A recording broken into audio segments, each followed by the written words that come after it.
Hello everyone, I hope everybody's doing well. I just want to talk, and again, a lot of people have noticed this over the years, particularly over the last about 5, maybe 8 years, give or take, around that time span.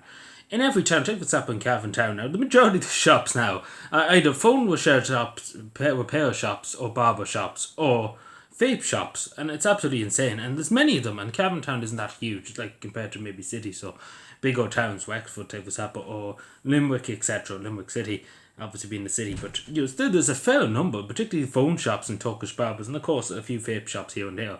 But it's absolutely insane, and there's one or two I can think of these phone repair shops, and I've never seen, and I'm around Cavan Town a good while, and I go past it often, very often, and not once have I seen anybody in it. Not once. Literally, maybe went by it maybe 50 times in the last 3 years, one of them particularly. And I've never seen one coming in or out of it, what I'm trying to say. It's very weird. I don't know how they're making any money. That's what I'm trying to say. How they're making the money. And especially because there's such a number of them. There's not just like one. And in smaller towns too, in Cavan, take Vasapa and Ballygym and stuff. There's a good few of them, and Ballygym stuff is only a small town. There's nothing really left, and the same as many towns in Cavan. But there's loads of phone repair shops and vape shops and Turkish barbers, so it doesn't make any sense. And nobody in them. This is the thing, nobody in them. I wouldn't mind if mad supply, mad demand. You wouldn't see one near them, and all the time I've seen them. And other places around Ireland too, the towns are full of them. I see it on Google Maps. Places down in Wicklow and Wexford and Cork too. There's rows and rows of them, like in every place. So is there money laundering going on here? Because it's a genuine question. And how are they making money? And how are they still able to stay afloat? And how, like Tiff years ago, there was such thing as blacksmiths, etc.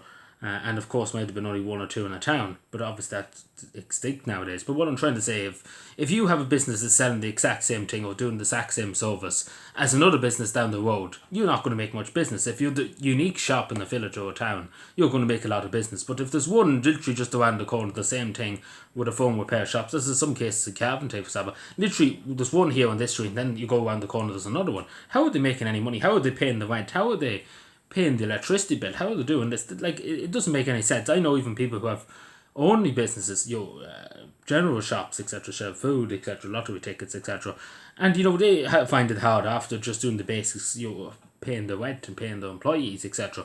So I don't know how they're doing it, how they're doing it, because literally, as I said, but one of them in Cavan, I have never seen anybody, literally nobody. I've literally seen nobody in about 3 years, and I went by about 50 times in the last 3 years, and I've never seen one come in or out of it. There is somebody behind the desk, but there's no customers. Like, are they just running on? They're just running on fresh air of the shop. It doesn't make any sense, and and in a lot of cases, must be money laundering going on, because there's no doubt about it. Not in this shop particularly, but in other places around the country too. There's definitely stuff going on. Like, because there's nobody going into them, as far as I can see. And then these Turkish barber shops too. They're everywhere pretty much. They're everywhere. Years ago, you would never have heard of them, but it's absolutely insane. But it's and I'm sure people have seen it in their towns. It's something that's not talked about a lot, and especially in rural Ireland, it's very noticeable compared to maybe in the city centre. There's hundreds of shops that was happening in Dublin. You probably wouldn't even notice because there's that many. But it's absolutely insane. It really, really is, and it's genuine. You have to ask, how are they getting the money, or how are they making the money? Because even this business, even I know one young lassie. She had to take out a loan to start a business. She's doing decently well. She started a coffee shop. She's making a decent amount of money, not too much, but she's making a decent amount. She's making a small headway. Let's put it that way. And she's finding it hard. She has a few staff. It's difficult if they fall in sick, etc. It's not easy. It's not an easy job. And she has, a few customers here and there, a few loyal customers, a few people come in, pass and trade, if that makes any sense. And, she's not, and she's getting a good few people in and stuff like that. And she's the only coffee shop in that area, for example. There's shops, there's older shops, but there's nowhere to sit down and have a cup of coffee or have a sandwich. So she's doing well in that area, in that town, in Cavan, because, there's no other place. If there's a coffee shop around the corner, she'd be in competition with that, because pretty much they're offering the same service. But no, she's the only one in that area. And still, she's struggling to pay the bills and stuff. She just has a bit over at the end of the week. So it doesn't make any sense. It doesn't make any sense how these businesses can do it. If anybody gets it, it just doesn't make any sense to me how, in a business point of view. Because let's be fair, not everybody's going into every shop to get their phone repaired. How are you going to break your phone and go into another shop the next day and say my phone's broke again? It doesn't make any sense. But and particularly because, again, all these people seem to be foreign nationals. They don't seem to be Irish. It'd be different if it was Irish business owners. How do they get the money? That's not me to ask too. That's another question. It's very important because they're not run by majority, not run by Irish people, and it's concerning because there's a lot of questions behind it. A lot of people are very concerned in different parts of the country. I've seen this many times being pointed out on social media, but it is concerning because in the last, as I say, last 5 to 8 years, it's popped up like dandelions pretty much across the place, and it's important to ask these questions because we don't want all our towns and villages basically just be phone repair shops, and of course Cavan is full of bookies too, even though Cavan people wouldn't spend tuppence on betting and stuff. But the majority of shops now in rural Ireland, instead of the pubs etc. nowadays and stuff, it's all bookies, phone repair shops, vape shops, and repair shops too. It's absolutely insane. And then you have other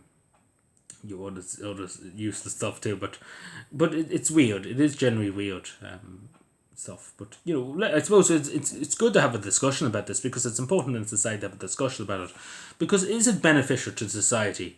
Take what's happening in the town economy, because it's important to take what's happening in Cavan, that we have people spending money locally and stuff, because obviously you can go online nowadays and it's important that people go in and support local jobs and local businesses, that there's many shops doing the same thing, if that makes any sense. Not great in the economy. We want shops to be unique. Take for example, there's shops in Cavan. Take for example, Connolly Brothers has been 100 years on the go. My family's been going in since day one, pretty much 100 years ago. It's been a tradition.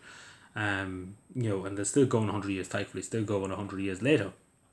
But take for example, that's a unique shop because it's has all different kinds of stuff relating to Cavan. It's toys too, and has different things to Cavan stuff, locally produced stuff in Cavan. And it's been there for so long, and it's been a unique trade, and it's something that survives, and it's great to see it survive. And then there's other shops too, like Cavan Gifts too, take for example in Cavan. Very unique stuff because there's obviously not many gift shops in Cavan, so it's a very unique thing, if that makes any sense. And then you have kegs and stuff. Like obviously you can't get GameStop is gone in Cavan, but you get my point. They're unique things you only get in one shop, really, pretty much. So I don't get it. I don't understand, but maybe people enlighten me. It's generally as I say, seeing so many people on social media nearly every week. I see a tweet or on Facebook, or even just random on hearing people talking about it. Because they're saying there's another. I remember even one conversation. I went into a shop and I was getting a Lucozade. And I remember the person behind the counter saying, "Did you hear about this other shop starting? There's a shop opening up." And and she was like, "Oh, there's already 3 of them. Why do we need another?" And this was to do with, I think, a vape shop. And she was like, "There's already 3, so there's going to be 4 now." And she was like, "Why do they need 4 vape shops?" So she says people are hardly vaping that much. I suppose you could argue that people are vaping that much, but still, at the end of the day, it doesn't really open 4 shops. Because let's be fair, it's you have to pay the rent. You have to either buy the shop or pay the rent or pay your staff, pay electricity, pay insurance, pay for internet, etc. It's not easy. It's not cheap. So it's not like you just click your finger and you get it. It's something that you have to put loads of effort and money into. Let me know what you think. Subscribe for more, and bye.